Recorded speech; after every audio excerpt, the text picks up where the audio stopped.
Bonjour à tous. Comme toujours, j'espère que vous vous portez bien. Aujourd'hui, dans cette vidéo, nous mettrons face à face, d'un côté, les droits et les libertés de l'individu, et de l'autre côté, les droits et les libertés du groupe. Ce sera l'occasion de parler du principe d'intérêt général, cette notion utilisée depuis toujours par les dirigeants pour appliquer des mesures violant ouvertement les droits et les libertés individuelles. En effet, il est d'usage d'invoquer l'intérêt général pour défendre des idées telles que la vaccination obligatoire, l'imposition de codes vestimentaires, l'obligation scolaire, la collecte d'impôts, les réquisitions militaires, etc., etc. Ici, comme à chaque fois, je vous montrerai qu'il n'est pas nécessaire de recourir à de la haute philosophie pour trancher cette question morale. Vous verrez à nouveau que rester aligné sur la loi naturelle suffit amplement.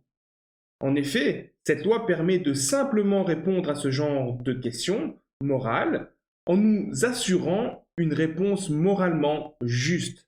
Une réponse qui garantit à court et surtout à long terme le bien-être de la personne et en même temps le bien-être de tous les êtres qui l'entourent. D'abord, un petit rappel sur l'élément central de toutes mes vidéos, la loi naturelle. Cette loi naturelle, comme je vous l'indique à chaque fois, est une loi absolue, non mise en place par les humains, qui est la base morale sur laquelle toute civilisation doit être fondée si elle veut pouvoir porter le qualificatif de juste. Cette loi précise les droits et les libertés de l'individu et surtout les conséquences pour l'individu et pour le groupe en cas de transgression.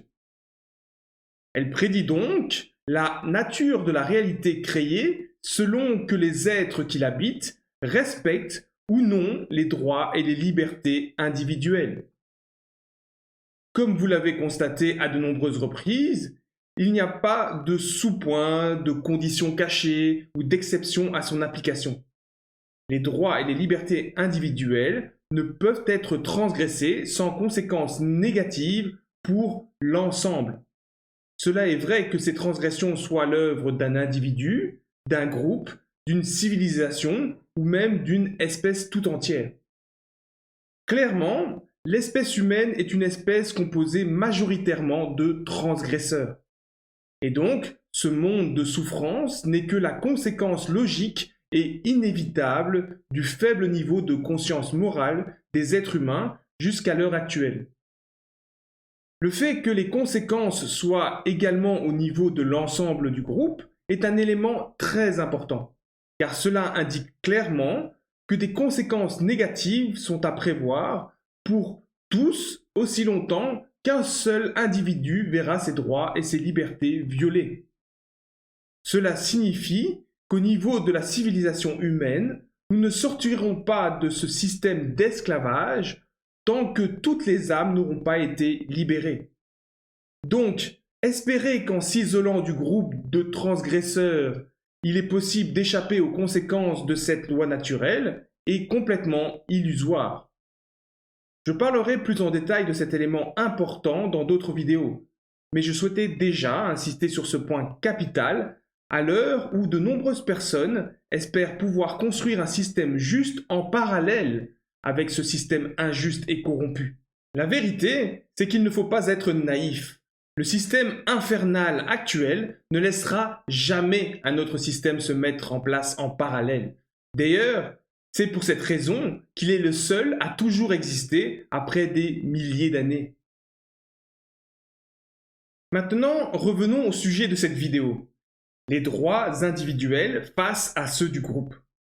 Dans les textes, les instances humaines, soi-disant gardiennes de la morale, font clairement allusion à cette inviolabilité des droits et libertés individuelles. Mais comme vous l'avez vu avec mes 2 vidéos consacrées aux droits de l'homme, ces textes sont des textes de façade et offrent des possibilités de transgression aux États qui les signent. Ainsi, sur papier, les États se présentent comme des défenseurs des libertés et des droits individuels. Mais dans les faits, ce sont les plus grands transgresseurs de ces mêmes droits et libertés. La Déclaration universelle sur la bioéthique et les droits de l'homme de l'UNESCO, ratifié en 2005, est un exemple de ces textes de façade. Néanmoins, ce qui est intéressant ici, c'est que l'on voit très clairement que les humains savent que l'inviolabilité des droits et des libertés individuelles est une vérité absolue. Maintenant, dans les faits, ce genre de déclaration n'est mise en avant par les États que lorsque cela les arrange, lorsqu'ils veulent se présenter comme les gardiens de la liberté de leurs citoyens. La vérité, c'est qu'à la moindre crise réelle ou fabriquée, ce genre de déclarations sont mises à la poubelle, comme si elles n'avaient jamais existé, alors qu'elles sont justement censées être écrites pour ces moments de crise. Faisons maintenant quelques remarques sur cette déclaration sur la bioéthique. Cette déclaration reconnaît à l'être humain une capacité spécifique, celle d'être capable de consciemment choisir pour lui-même. Elle indique que malgré l'évolution exponentielle des technologies, les droits humains ne peuvent être violés sans constituer un crime. Cette déclaration se focalise sur l'être humain, mais selon la loi naturelle, les droits et les libertés des autres êtres sont tout aussi inviolables. Et toute transgression de ces droits et libertés constitue également un crime. De plus, se baser sur une notion telle que le niveau de conscience n'est à mon avis pas très efficace. Car si vous y réfléchissez, pourriez-vous déterminer avec certitude le niveau de conscience de votre conjoint ou celui de vos enfants? Et même au niveau personnel, qu'est-ce que la conscience? Est-elle réelle ou n'est-ce qu'une illusion? À l'heure actuelle, bien que de nombreuses théories circulent, je ne pense pas qu'on ait la réponse à ces questions. Alors, comment pourrions-nous juger de la conscience d'autres êtres tels que les animaux, les insectes ou les plantes? Notez qu'en se référant tout simplement au principe de la loi naturelle, tout ce qui va être dit dans le reste de la déclaration est inutile. Car, quels que soient vos arguments ou vos excuses, vous ne pouvez pas violer les droits et les libertés d'un être. Son corps ne peut être atteint sans son accord explicite. Toute action faite sur ce corps sans un accord explicite préalable ou sous la contrainte est une transgression et devrait être traitée et punie comme telle. Ici, comme pour la Déclaration des droits de l'homme, nous avons affaire à un texte non contraignant et qui en plus permet au gouvernement de le bypasser sans même violer son contenu. Et donc, elle comprend des phrases telles que, je peux citer ici cette phrase qui dit « Reconnaissant que la présente déclaration doit être comprise d'une manière compatible avec le droit interne et international, en conformité avec le droit des droits de l'homme. » Et vous savez combien le droit interne et international humain nous respecte, nous, les esclaves. Si l'on regarde l'article 3 sur la dignité humaine et les droits de l'homme, on peut regarder le point 2. Et qu'est-ce qu'il dit? Il dit « Les intérêts et le bien-être de l'individu devraient l'emporter sur le seul intérêt de la science ou de la société. » Déjà, ici, vous voyez bien que le fait que le droit de l'individu l'emporte sur le droit d'un groupe ou d'une société est une vérité absolue et bien comprise. Maintenant, vous noterez le temps du verbe qui est employé dans ce texte. C'est le conditionnel. Pourquoi le conditionnel? Probablement, comme je l'ai dit plus haut, pour justifier les exceptions et permettre aux instances dirigeantes de violer vos droits sans violer ce texte. La phrase correcte aurait dû être « Les intérêts et le bien-être de l'individu l'emportent sur le seul intérêt de la science ou de la société. » Ainsi, on comprend clairement qu'il n'y a pas d'exception et qu'il n'y a pas de sujet à débat sur ce point. Prenons maintenant l'article 6 sur le consentement. Cet article est plus que jamais d'actualité aujourd'hui.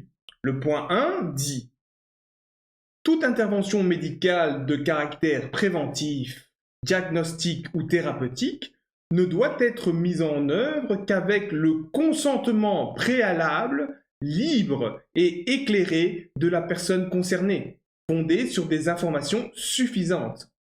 Le cas échéant, le consentement devrait être exprès et la personne concernée peut le retirer à tout moment et pour toute raison sans qu'il n'en résulte pour elle aucun désavantage ni préjudice. » Ici également, je ne comprends pas l'utilisation du conditionnel dans la seconde phrase.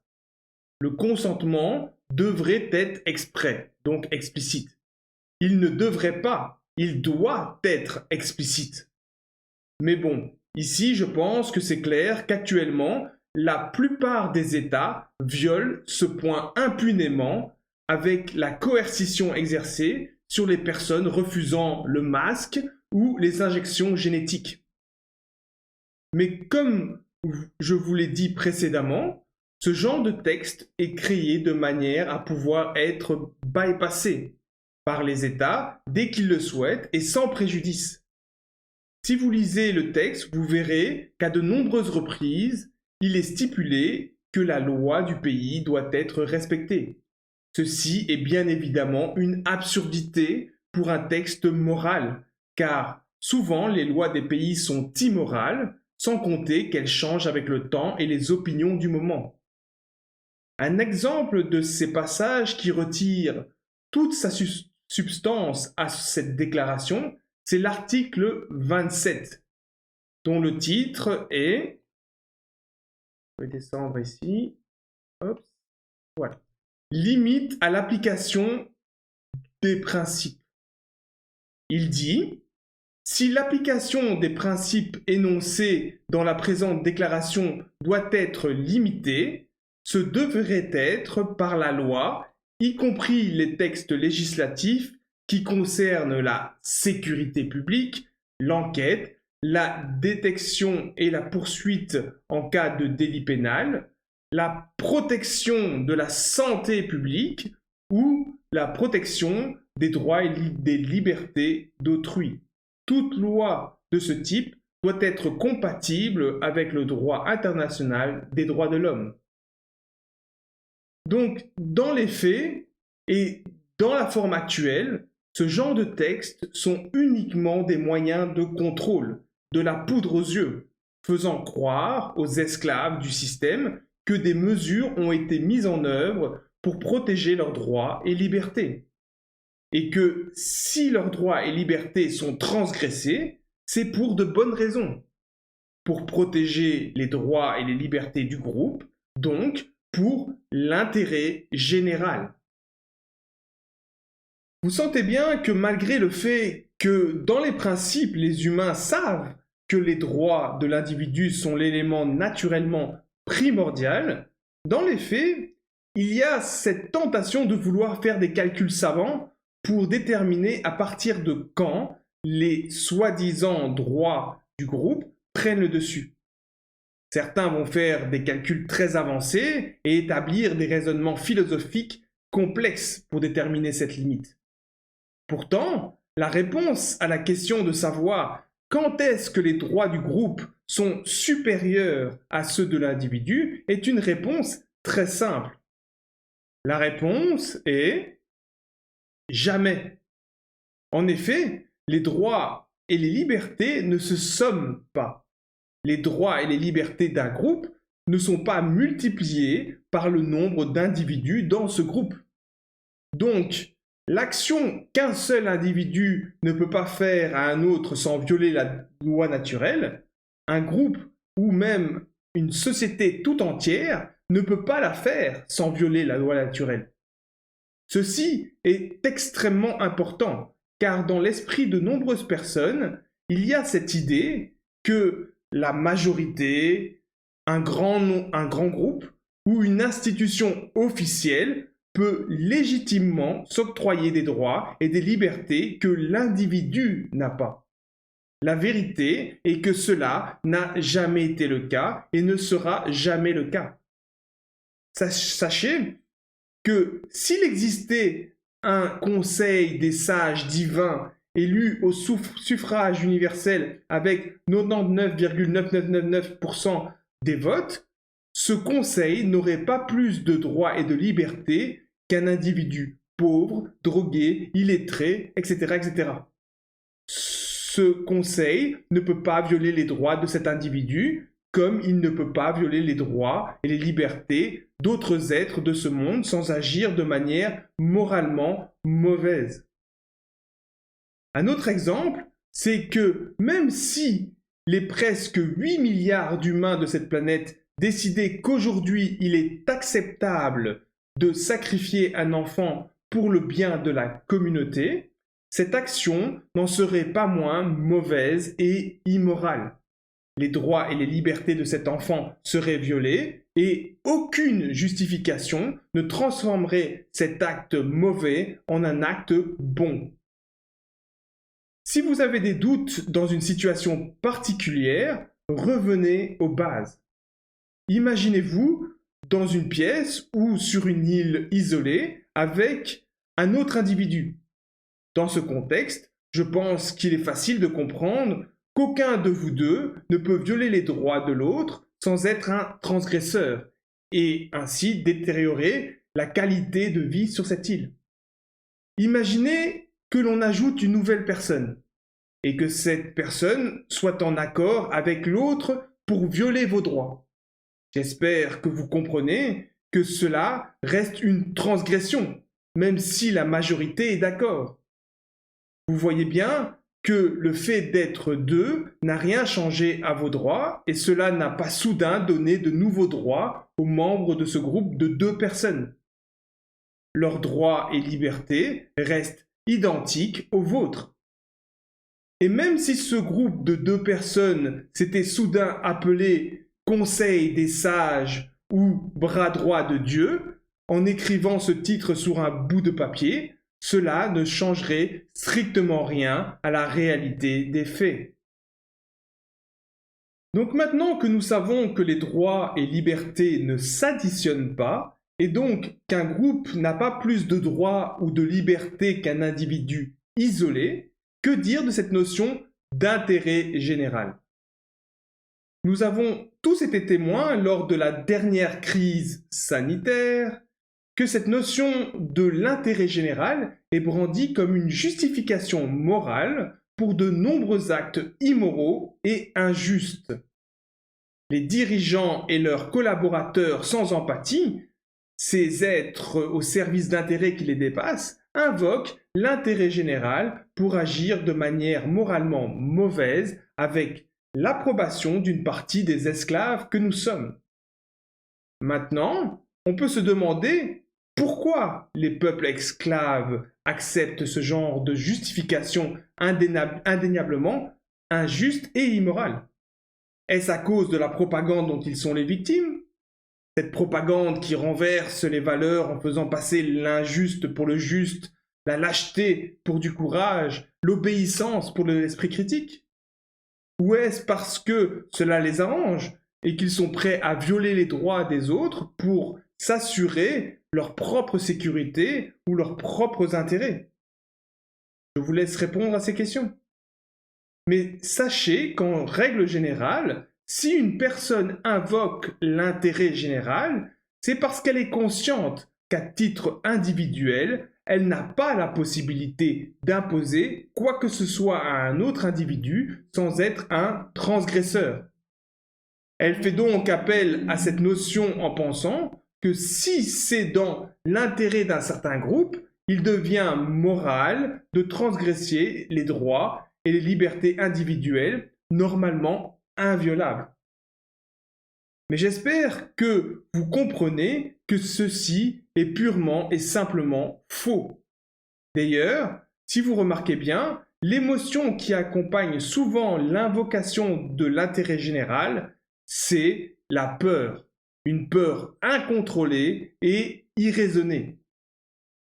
Si vous n'en êtes pas convaincu, regardez dans l'histoire combien de persécutions, de crimes ont été commis au nom de l'intérêt général. Le seul et véritable intérêt général, c'est de respecter les droits et libertés de l'individu sans condition, aussi longtemps que les actions de cet individu ne créent pas de victimes. Voilà ce qu'est l'intérêt général en accord avec la loi naturelle, rien de plus.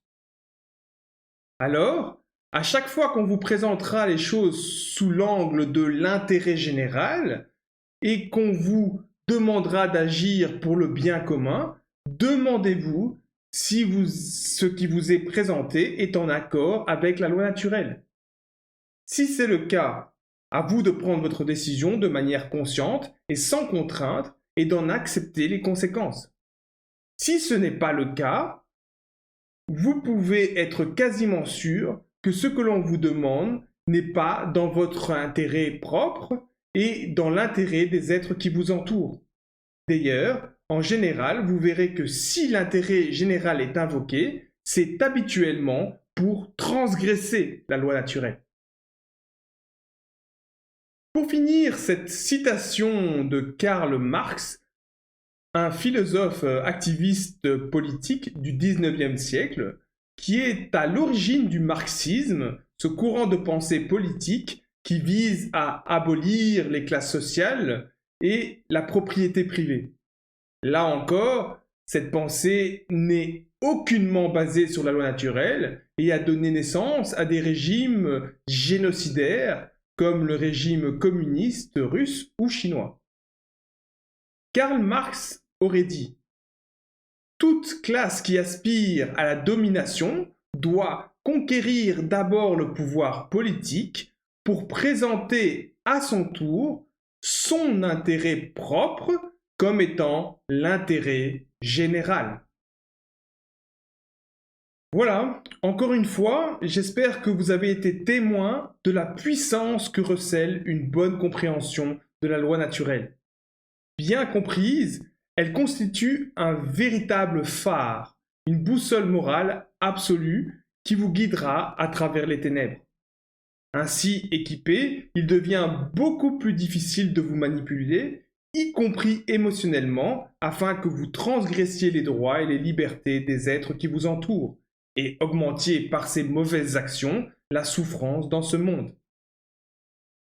Sur ce, comme à chaque fois, je vous remercie de votre attention, soyez juste et résistez au mal, et moi je vous dis à bientôt.